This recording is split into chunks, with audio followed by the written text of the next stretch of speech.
बिस्मिल्लाहिर्रहमानिर्रहीम, अस्सलाम वालेकुम। हकीकत टीवी साइंस एंड हेल्थ में खुश आमदीद। रिसेंटली हुआ ये है कि ईरान ने अटैक किया है अमेरिका पर। ईरान ने कहा हमने 200 के करीब फौजी मारे। अब अमेरिका तो कभी एडमिट नहीं करता, वो तो हमेशा ये कहता है 5 मारे गए, 10 मारे गए, 150 जख्मी हुए, इसी तरह चल रहा है ना अभी। लेकिन अब आप देखें कि सूरत हाल क्या पैदा हुई है। सूरत हाल बहुत ज़्यादा इंटरेस्टिंग हो गई है। जो डिफेंस डिपार्टमेंट है इनका, उन्होंने रिसेंटली लिखा हुआ था, ये जब ये पूरे ईरान ने मारे, कि 600 तकरीबन 83 के करीब हमारे लोग मारे गए, जख्मी हुए जंग के अंदर। और अचानक उन्होंने 200 नंबर कम कर दिए और इसको वो कम करके तकरीबन 483 पर ले आए। अब सवाल यहां पर सारे पूछना शुरू हो गए कि ये क्या चक्कर है कि आपके नंबर बजाय के बढ़े हैं, आपने अचानक 200 नंबर कम करवा दिए, क्योंकि ईरान वहां से दावा कर रहा है कि हमने 200 से ज्यादा फौजी मार दिए। अब उन पर बहुत ज्यादा क्रिटिसाइज हो रहा है कि फौजी मरे हैं लेकिन आप बता नहीं रहे। और ये जो अचानक से, अब आप सोचे ना कि अभी तक अमेरिका ने रीसेंट सिर्फ हमलों की हम बात करें ना, अगर ये जो 4-5-6 दिन पहले हुए, तो अमेरिका ने 17 के करीब अपने ड्रोन्स, जहाज और हेलीकॉप्टर ये तबाह करवाए हैं। ये रीसेंट बात हो रही है, पिछले 5-6 दिनों की बात हो रही है। उससे पहले कि अगर आप सोचें, यानी अगर हम 1.5-2 हफ्ते कर लें जो बॉम्बिंग चलती रही, क्लियरली ये उसकी बात हो रही है। फिर आपको पता है कि कतर से अमेरिका ने अपने जितने एसेट्स थे वो सारे मुंतकिल करना शुरू कर दिए, वो भी चले गए। और उसके अलावा दीगर बेसिस को भी खाली करना शुरू कर दिया, एसेट सारे उन्होंने इसराइल मुंतकिल करना शुरू कर दिए। लेकिन अब CNN से लेकर न्यूयॉर्क टाइम्स सारे पूछ रहे हैं आपने नंबर्स क्यों कम किए।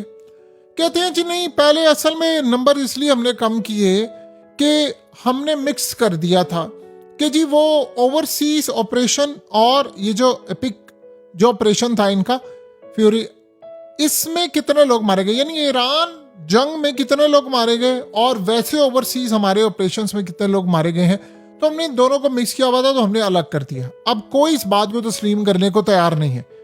हुआ यह है कि एक तरफ डोनाल्ड ट्रंप पर शदीद क्रिटिसिज्म हो रहा है, शदीद, जिसकी कोई इंतहा नहीं है कि ये क्या तमाशा आपने किया हुआ है। यानी इतना क्रिटिसाइज हो रहा है, इतना क्रिटिसाइज हो रहा है कि जिसका तसव्वुर भी नहीं किया जा सकता, इतना ज्यादा क्रिटिसाइज हो रहा है।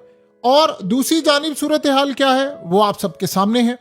यानी उस क्रिटिसिज्म को ये सहने को तैयार नहीं है और पूरी दुनिया के अंदर इनके खिलाफ जो एक मामला सामने आया है वो बुरी तरह अब तबाह हो रहा है। यानी आप ये सोचें कि अब मसला यहां पर ये आया है कि जापान और दीगर ममालिक, उन्होंने यह फैसला किया है कि वो अमेरिका से बातचीत करें। अमेरिका के डिफेंस सिस्टम, उनको ये समझ आ गई है कि ना जापान की हिफाजत कर सकते हैं ना साउथ कोरिया की। आपको पता है साउथ कोरिया से थार्ड उठाकर ले गया था अमेरिका और जाकर उन्होंने मिडिल ईस्ट में लगाए थे। अब प्रॉब्लम यहां पर यह पैदा हुई है कि थार्ड तो वो भी, उसके रडार भी तबाह हो गए हैं और आप सब जानते हैं उनके रडार्स के भी टुकड़े टुकड़े हो गए हैं, यानी वो रडार भी अब इनको बचा नहीं पाए। तो सवाल अब ये पैदा होता है, तो फिर कौन बचाएगा, क्या सूरत हाल होगी, कौन किस लेवल पर जाकर काम करेगा, ये बात अभी तक किसी को समझ नहीं आ पा रही कि रडार भी तबाह हो गए हैं, डिफेंस सिस्टम भी तबाह हो गए हैं, मिसाइल भी हमारे खत्म हो गए और एसेट्स भी निकाल कर रखे। जापान और दीगर ममालिक इस बात को अच्छी तरह देख रहे हैं कि ये हमारी हिफाजत नहीं कर सकते, खास तौर पर साउथ कोरिया। देखिए साउथ कोरिया बहुत ज्यादा अपसेट है और वो अपसेट इसलिए है, अब आप ये सोचे ना अब क्या सूरत हाल हो रही है। अपसेट वो इसलिए है कि साथ उनके नॉर्थ कोरिया और अमेरिका का मैक्सिमम थर्ड ही था ना, थर्ड को तो तबाह कर दिया। और उनको ये बात अच्छी तरह पता है कि ये सारी इंफॉर्मेशन नॉर्थ कोरिया को जा रही है कि जब उन्होंने साउथ कोरिया पर अटैक करना है, एक तो वो न्यूक्लियर ताकत है, दूसरा वो अटैक करेंगे तो ये बचाएंगे क्या। अब ऐसा ऐसा लग ये रहा है कि ये जो ममालिक, मिसाल के तौर पर जापान ने कहा कि जी हम वो एटमी ताकत बन के फलाना कर देंगे, और उन्होंने कहा कि अगर ताइवान पर हमला हुआ तो हम चाइना पर हमला कर देंगे। तो किसके कहने पर कहा था, अमेरिका के कहने पर कहा था। अब सारे दुबक कर बैठ गए, सबको समझ आ गया कि नहीं भाई अमेरिका तो बचा नहीं सकता, अपने अड्डों की हिफाजत वो खुद नहीं कर सकता। आप सोचें ना कि आज एडमिरल कूपर ने क्या बात की, ब्रैड कूपर ने क्या बात आज की है।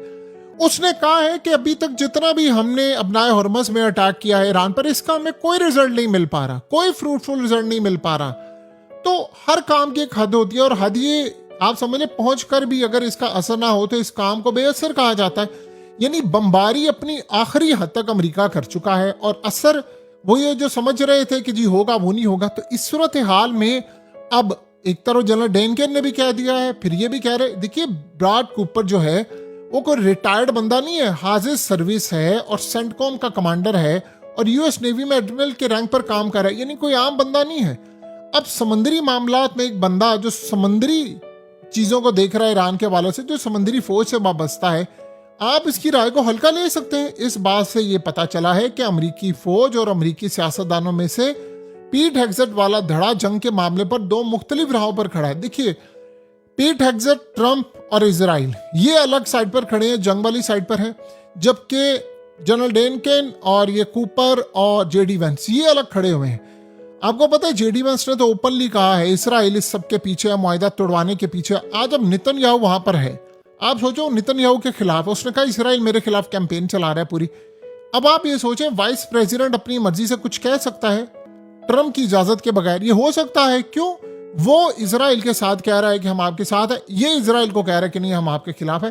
तो अमरीकी मिलिट्री के जो जनरल्स हैं वो समझते हैं कि एक फजूल कोशिश है जो हम जंग लड़े हैं और इस जंग का हल निकल नहीं रहा। जबकि पीट हेग्सेट वाला सियासतदानों का धड़ा कहता है जंग जारी रखने की जरूरत और इसमें शिद्दत लाने की जरूरत है क्योंकि उनके पीछे इसराइल है। अब फौज के सरबराह कह रहे हैं कि जंग में हमारा नुकसान हो रहा है और हम तबाही हो रही है। अब आप ये सोचें कि पीट हेग्सेट ने ईरान अमेरिका जंग के दौरान कई मिलिट्री अफसरान को फारिग किया था, याद है ना आपको? तो क्या इन अफसरान को भी फारिग करने की वजह थी कि उन्होंने दुरुस्त बात बताई थी कि बमबारी का कोई फायदा नहीं? सारे जर्नैल बार बार ये बात कह रहे हैं, सहाफी कह रहे हैं, मीडिया कह रहा है। अब आप सोचिए, आज न्यूयॉर्क टाइम्स की खबर क्लियरली वो बता रही है कि भाई हमारे पास मिसाइल खत्म हो रहे हैं, हम ये जंग नहीं लड़ सकते। और ये बात ईरान को भी पता है। अब आप ये कहें कि जी वो जानबूझकर ही कह रहे हैं, देखिए ईरान इस वक्त अमेरिका के साथ लड़कर उसकी चालों को इतना समझ चुका है कि 3 दिन पहले जब अमेरिका ने ईरान को कहा कि भाई आप ये जंग बंद कर दें, 12 दिन के लिए सीज फायर है, होना तो ये चाहिए था कि ईरान ओके कर दे। ईरान ने कहा जी हम तो नहीं करेंगे। उन्होंने कहा हमें पता है अमेरिका यहाँ से अपने एसेट्स मुंतकिल करना चाहता है क्योंकि हम उनके एसेट तबाह करें। तो फिर क्या हुआ? उन्होंने एक बात की, उन्होंने कहा अमेरिका जब तक अटैक करता रहेगा ना हम अटैक करते रहेंगे, जंग बंदी वाली कोई बात नहीं। अमेरिका ने 2 दिन से अटैक ही नहीं किया। अब इनसे पूछे जरा कि ट्रंप ने ये कहा था कि अगर एक कंटेनर शिप तबाह होगा तो मैं अटैक कर दूंगा ईरान पर। तो कल रात को तो हो गया तबाह, परसों भी हो गया, तो 2 दिन से तुमने अटैक क्यों नहीं किया? क्योंकि फौज आड़े आई हुई है। फौज इनको कह रही है कि भाई ये काम ठीक नहीं है, ये सूरत हाल ठीक नहीं है, आप इसको जितनी जल्दी हो सकता है समअप करें, ये चीजें ठीक नहीं है। तो बताएं कि ऐसी सूरत हाल में फिर आप क्या कर सकते हैं? अमेरिका के लिए चैलेंज है ये बात, आप जो मर्जी कहें, अमेरिका इस वक्त बहुत ज्यादा टफ पोजीशन में इस वक्त आया हुआ है और ये बात उनको अच्छी तरह मालूम हो गई है कि हमारे लिए इस पोजीशन को बरकरार रखना बहुत ज्यादा मुश्किल है। हम इस पोजीशन को नहीं लेकर चल सकते इस तरह। अगर ये मामला इसी तरह रहे तो हमारे हाथ से सारी की सारी गेम निकल जाएगी। सो प्रेफर क्या किया जा रहा है कि जंग ना की जाए, लेकिन वो धड़ा जो कह रहा है कि जंग करनी, उसका क्या? ईरान ने यहां तक कहा है कि अगर ये लड़ाई होती है तो हम इनके चिथड़े उड़ा देंगे। तो आप सोचें कि जब आप चिथड़े उड़ाने की बात करते हैं तो आप कहां पर खड़े हैं? आप छोड़ेंगे किसी को? सवाल ही पैदा नहीं होता।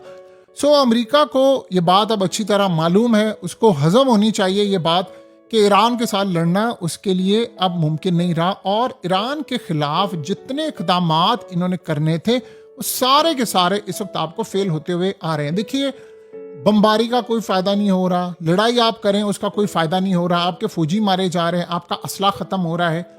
आप ये सोचें कि ईरान ने कहा है कि अमेरिका झूठ बोला, हमने तो अमेरिका से मुज़ाकरात की बहाली की कोई दरखास्त नहीं की। उन्होंने कहा कि ऐसा करना हमारी फितरत के खिलाफ है। ईरानी ना कभी झुकते हैं ना बातचीत करते हैं। सो अब आप ये सोचें कि आज नेतन्याहू के वारंट गिरफ्तारी हैं आईसीसी के और ममदानी ने कहा है कि मैं उसको गिरफ्तार करूंगा। नेतन्याहू कहता है कि मैं आ रहा हूं अमेरिका, वो चला गया अमेरिका, कहता करके दिखाओ मुझे गिरफ्तार। उसको पता है नहीं कर सकते क्योंकि देखिए दौरान ममदानी क्या कर सकता है, वो एक हद तक जा सकता है लेकिन पूरे का पूरा सिस्टम तो इसराइल के साथ खड़ा हुआ है। सो आप ये सोच लें कुछ भी सूरत हाल नहीं हो सकती। ईरान ने ऊपर से किया क्या है कि 6 आ रहे थे जहाज जो जा रहे थे एक रास्ते पर जिसको ईरान ने मना किया था, और ये सारे के सारे वहां से गुजरना शुरू, ईरान ने उनको रोक दिया। उन्होंने कहा तुम जा नहीं सकते, ट्रम्प जो मर्जी करता रहे, तुम नहीं यहां से जा सकते। तो अब आप सोचें कि अगर सुपर पावर का स्टेटस ये हो गया है कि कोई उससे बातचीत करने को तैयार नहीं, कोई उसकी बात मानने को तैयार नहीं, तो खेल आपका खत्म है। आप कितनी देर तक ये लड़ाई लड़ सकते हैं, कितनी देर तक आप ये मामला कर सकते हैं। अमेरिका को ये बात अच्छी तरह समझ आ जानी चाहिए, ईरान जंग में उसके पास ऑप्शंस बिल्कुल लिमिटेड हैं और वे जंग ज्यादा देर तक नहीं लड़ सकता। हकीकत टीवी साइंस एंड हेल्थ की इस वीडियो के नीचे कमेंट जरूर कीजिए, अपनी राय का इजहार जरूर करें और इस वीडियो को हर जगह शेयर करते हुए चैनल को सब्सक्राइब जरूर करें।